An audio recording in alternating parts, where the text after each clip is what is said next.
Hi friends, good morning. This is Tulasi. Welcome to Tulasi vibes. Morning నా day routine వచ్చేసి ఎక్సర్సైజ్తో start అవుతుందన్నాను కదా. ఒకసారి షటిల్ కోర్ట్ పిక్ చూయించా. తర్వాత ఇది వచ్చేసి పామిగ్రానైట్ అంటే దానిమ్మ, బీట్రూట్, క్యారెట్ ఈ మూడు కలిపిన జ్యూస్ అనమాట. ఈరోజు బ్రేక్ఫాస్ట్కి ఓన్లీ జ్యూస్ చేశాను. నైట్ ఏదైనా హెవీగా ఫుడ్ తీసుకుంటే మార్నింగ్ టైం నేను అలానే లైట్ ఫుడ్ తీసుకుంటాను. తర్వాత దీపారాధన చేసుకుంటున్నానండి. ప్రతిరోజు కూడా కామాక్షి దీపాన్ని శుభ్రంగా క్లీన్ చేసుకొని గురువారం, శుక్రవారం తప్పితే ఎవ్రీడే కూడా క్లీన్ చేస్తానండి.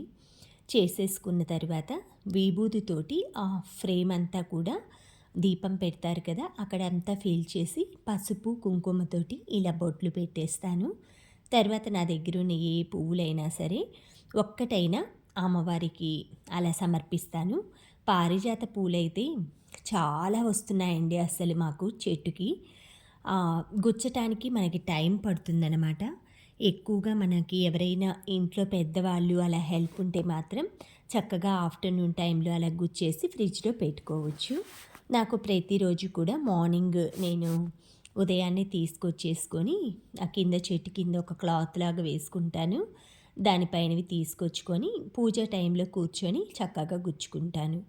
ఇవన్నీ నాకు పూజ ఇవన్నీ రెడీ చేసుకోవటం అంతా కలిపి 40 మినిట్స్ పైనే పడుతుందండి పూజ అన్నీ కూడా.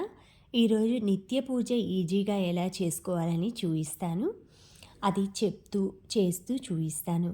మనకు కావలసినవి పువ్వులండి. ఏవైనా సరే మన ఇంట్లో పూచే 4 పుష్పాలైనా కూడా తీసుకొచ్చుకొని పూజ కోసం ఒక పంచపాత్ర ఉద్దరిని ఉంచుకోవాలి. తర్వాత ఆయిల్, మీకు ప్రతిరోజు ఆయిల్ నువ్వుల నూనె వాడుకోవచ్చు, ఆవు నెయ్యి, కొబ్బరి నూనె ఇలాంటివి వాడుకోవచ్చు అనమాట. నేనైతే ఎక్కువగా నువ్వుల నూనె వాడతానండి. తర్వాత పూజకు కావాల్సినవి పసుపు, కుంకుమ, గంధం, నువ్వుల నూనె, అగరబత్తీలు, కర్పూరం ఇవన్నీ కూడా మనకి అందుబాటులో ఏదైనా ఒక డబ్బాలో ఫిల్ చేసుకొని పెట్టుకోవాలి. ప్రతిరోజు దీపారాధన చేసుకొని సులువుగా ఉంటుంది. తర్వాత 3 ఒత్తులు కలిపి కామాక్షి దీపం వెలిగిస్తానండి. 2 ఒత్తులు కలిపి నార్మల్ దీపాలు వెలిగిస్తానన్నమాట. కామాక్షి దీపంతో పాటు ఇవి వచ్చేసి పద్మం దీపాలు, కమలం దీపాలు అంటారు కదా, ఆ కమలం దీపాలు అటువైపు ఇటువైపు పెట్టుకున్నాను. ఈ దీపాలు కూడా ఏక ఒత్తి హారతితో వెలిగించాలి. అంటే డైరెక్ట్ అగ్గిపిట్టెతో కాకుండా అగరబత్తీలతో కానీ ఏకబత్తి హారతి వెలిగించుకున్నామంటే మనం ఆ అగరబత్తీలు అవి తొందరగా కాలిపోకుండా అలా ఉంటాయి. తర్వాత 2 కడ్డీల్ని దీపం వెలిగించాక ఇలా వెలిగించుకొని ఆ అమ్మవారికి స్వామికి చూయించేసి పక్కన పెట్టేసుకోవాలి.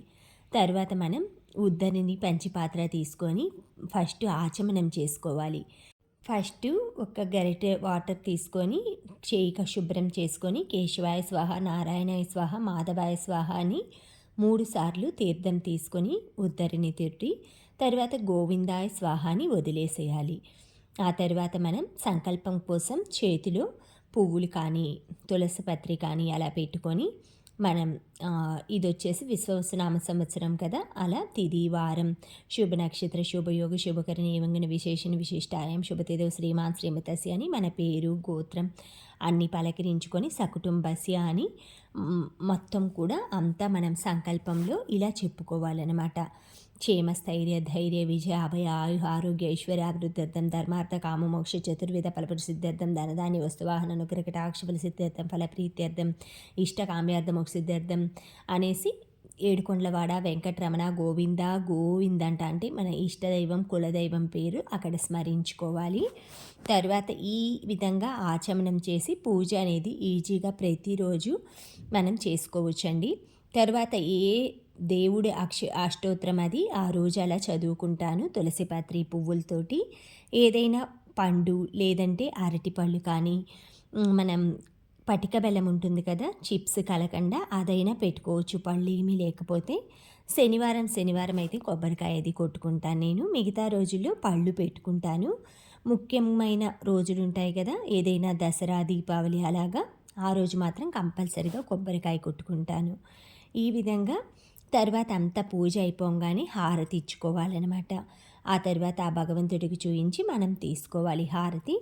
ఈ విధంగా సింపుల్గా నిత్య పూజ ప్రతిరోజు ఎలా చేసుకోవాలనేది ఈ వీడియోలో అయితే నేను క్లియర్గా అర్థమయ్యేట్లు చెప్పాను అనుకుంటున్నానండి. తర్వాత మనం ఈ పళ్ళు పూలు ఇవన్నీ కూడా ఇలాగే ఉంచేసుకోవాలి. తర్వాత రోజు పువ్వులు అవన్నీ తీసేసుకోవాలి. తర్వాత మనకి యాలుక్కాయలు మిరియాలు మనం ఇలా దంచి పెట్టుకున్నామనుకోండి, ఎప్పుడైనా పానకం చేసుకోవాలనుకున్నప్పుడు కానీ మనం ఏదైనా ఒక స్వీట్ ఐటెం చేసుకోవాలనుకున్నా కూడా చక్కగా మనకి అప్పటికప్పుడు కొంచెం దంచుకోవాలంటే మనకు కొంచెం కష్టమవుతుందండి. నేనేం చేస్తానంటే ఈ మిరియాలు యాలుక్కాయల్ని కొంచెం క్రష్ చేసి తర్వాత కొంచెం ఇందులో పంచదార కానీ బెల్లం పౌడర్ కానీ వేసి మిక్సీలో పట్టుకున్నామంటే మనకి ఫైన్ పౌడర్ వస్తుంది. లేదు డైరెక్ట్గా వేసామనుకోండి, ఇవి తక్కువ క్వాంటిటీయే కాబట్టి సరిగా నలగవన్నమాట మిక్సీలో. ఇవి కచ్చావచ్చిగా దంచి కొంచెం షుగర్ వేసేసి నేను పౌడర్ లాగా తయారు చేసి ఒక చిన్న టిన్లో స్టోర్ చేసుకుంటాను జార్లో. ఎప్పుడు కావాలంటే అప్పుడు నేను వాడుకుంటాను. ఇవి వచ్చేసి జున్ను పాలండి. ఈ జున్ను పాలులో నార్మల్ పాలు కొంచెం యాడ్ చేస్తున్నాను. ఇందులోనే ఈ మిరియాలు యాలుక్కాయలు పౌడర్ అయితే మిక్స్ చేసుకున్నాను. ఇది ఈ జున్ను పాలలో వేసుకుంటున్నాను. మనం జున్ను పాలు ఫస్ట్ రోజు అనుకోండి, ఎంత జున్ను పాలు తీసుకున్నామో అంత క్వాంటిటీ మిల్క్ తీసుకోవాలి. ఈ విధంగా యాడ్ చేసుకున్న తర్వాత మనకి బెల్లం యాడ్ చేసుకుంటాను. నేనైతే షుగర్ అది వాడనండి ఎక్కువ. ఈ బెల్లం అయితే మనం ఎంత టేస్ట్కి తగినట్లుగా జున్ను పాలలో అంత క్వాంటిటీ వేసుకోవాలి. కొంచెం ఎక్కువే పడుతుందండి బెల్లము. ఈ ఈ కప్ తోటి 2 కప్స్ వేస్తాను నేను, సరిపోతుంది.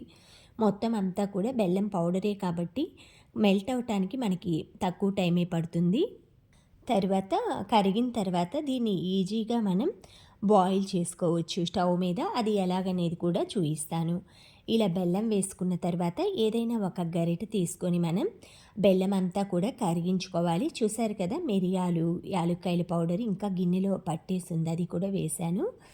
తర్వాత ఒక స్పూన్ కానీ గరిటె కానీ తీసుకొని చక్కగా ఆ పాలల్లో బెల్లం వేసాం కదా, చిన్న చిన్న ముక్కలు ఏవైనా ఉంటాయి అవి కరిగిపోతాయి వేడికి. మనం పొయ్యి మీద పెట్టగానే మనం అడుగు వెడల్పుగా ఉన్న ఏదైనా ఒక పాత్ర తీసుకోవాలి. అందులో కొంచెం పావు భాగం వాటర్ పోసుకోవాలి. వాటర్ పోసాక ఈ గిన్నెని డైరెక్ట్గా అందులో పెట్టేసేయాలి. చూశారు కదా, ఇలాగా వెడల్పాటి గిన్నెలో ఇలా మనం పోసుకున్న జున్ను పాలు ఇవేమి పొంగవండి. ఎంత క్వాంటిటీ పోసామో అంతే అవుతుందన్నమాట. పొంగటం అవంతా ఏముండదు. పెట్టాం కదా, హాఫ్ దాకా వాటర్ వచ్చాయి. దాని మీద లిడ్ పెట్టేసేసి దీనిపైన కూడా నేను ఒక లిడ్ పెట్టేస్తాను. ఇలా బాయిల్ అయ్యే టైంలో చూశారు కదా, వెంటనే ఎలా చక్కగా గట్టిగా అయిపోయింది జున్ను అంతా కూడా. దీన్ని ఒక 2-3 మినిట్స్ అలా పెట్టేసేసి ఆ వేడికి బాయిల్ అయిపోతుంది. పైన ఒక మూత పెట్టేసుకోవాలి. చక్కగా ఇలా గట్టిగా కేక్ టైప్లో అయితే జున్ను తయారైపోతుందండి. ఇది ఇష్టం లేని వాళ్ళంటూ ఉండరు. కూల్గా సర్వ్ చేసుకోవచ్చు, హాట్గా తినచ్చు. బట్ కూల్గా తింటే చక్కగా మనకి మంచి ఫ్లేవర్ అనేది చక్కగా అందుతుంది. ఆ ఇలాచీ పెప్పర్ ఆ బెల్లం మొత్తం అంతా కూడా ఈ జున్ను కేక్ లాగా చక్కగా ఇలా గిన్నెలోకి సర్వ్ చేసుకొని మనం ఎంజాయ్ చేయొచ్చు. ఇలా మీరు చల్లారాక తినచ్చు, లేదా ఫ్రిడ్జ్లో స్టోర్ చేసుకొని ఒక 2-3 డేస్ ఇలా తినచ్చు అనమాట. అడుగున బెల్లం జ్యూస్ కూడా ఇలా వచ్చిందండి, అది కూడా కొంచెం యాడ్ చేస్తున్నాను. ఇలా మీరు జున్ను పాలు దొరికినప్పుడు ఈజీగా ఇంట్లో ప్రిపేర్ చేసుకోండి. తర్వాత నేను టర్టిల్ వైన్ మొక్క పెట్టానన్నమాట రీసెంట్గా, ఒక 15 డేస్ బ్యాక్. ఇవి కొమ్మలతోటి ప్రాపగేట్ అవుతుంది మొక్క, వేరు అదేం అక్కర్లేదనమాట. అది ఎలా పెట్టాను అనేది, నేను ఎలా గ్రోత్ అయింది పెట్టినప్పుడు లాస్ట్ టైం ఒక వీడియోలో చూపించానండి. అది గ్రోత్ అయ్యాక ఇప్పుడు చూపిస్తున్నాను. మనీ ప్లాంట్స్ అన్నీ కూడా వాటరింగ్ ఇచ్చాను, బట్ ఫైన్ డస్ట్ అయితే వస్తూ ఉంది. ఇది వచ్చేసి నాకు చాలా ఇష్టమైన ప్లాంట్ అనమాట. దగ్గర దగ్గర ఒక 7 ఇయర్స్ ఉంటుంది, ఆ బ్రౌన్ కలర్ది. ఇవి స్నేక్ ప్లాంట్, ఇవి ఎలిఫెంట్ ఇయర్స్ అనమాట. చిన్న బాటిల్స్లో మనకి గ్రోతింగ్ తక్కువ ఉంటుంది కానీ గుబురుగా వస్తుంది. ఇది వచ్చేసి కాకర, బీర, సొర, తర్వాత పొట్ల, దొండ. దీంట్లో 6 ఉన్నాయండి మొత్తం అంతా కూడా. నాకు ఇంకా మొక్కలు గ్రీనరీ అంటే ఇష్టం అన్నట్లుగా పెంచానన్నమాట. అవి ఎంతవరకు కాయలు వస్తాయనేది చూడాలి. తర్వాత మనీ ప్లాంట్ కూడా ఒక 2, 3 వెరైటీస్ కొత్తగా నేను పెట్టుకున్నాననమాట. అవి కూడా బాగా గ్రోత్ అయ్యాక చూయిస్తాను. టర్టిల్ వైన్ వచ్చేసి ఇదే అనమాట ప్లాంట్. ఈ దీని ఏజ్ వచ్చేసి 15-20 డేస్. నేను పెట్టినప్పుడు చిన్న చిన్న కొమ్మలు కట్ చేసేసి తక్కువ మట్టి, ఎక్కువ మనకి డ్రై లీవ్స్ ఉంటాయి కదా! అవి వేసి పెట్టానండి చిన్న పాట్‌లో. చక్కగా చూసారు కదా! ఎంత బాగా హ్యాంగింగ్ పాట్‌లాగా గ్రోత్ అయింది. ఇది కిచెన్‌లో అయితే ఇక్కడ ప్లేస్ చేశాననమాట. గ్రీనరీ చాలా బాగా అనిపించింది నాకు చూస్తానికి. ఇలా ఈజీగా ప్రాపగేట్ అయ్యే మొక్కల్ని సింపుల్‌గా ఇంట్లోనే పెంచుకోవచ్చు మనం. ఈలోపు చిక్కుడుగాయ కర్రీ, నేనేదైనా మొక్కల పని అది మొక్కలకి ఫెర్టిలైజ్ ఇలా వేసుకునేలోపు కర్రీస్ ఇలా పెట్టేసి వెళ్ళానంటే చక్కగా నా పని అయిపోయేలోపు ఇవి కూడా రెడీ అవుతాయి. అన్నం అయిపోయింది, చిక్కుడుగాయ కర్రీ అయిపోయింది, జున్ను చేశాను. ఈరోజు వంటలైతే కంప్లీట్ అయ్యాయండి. Thank you friends. Thank you for watching.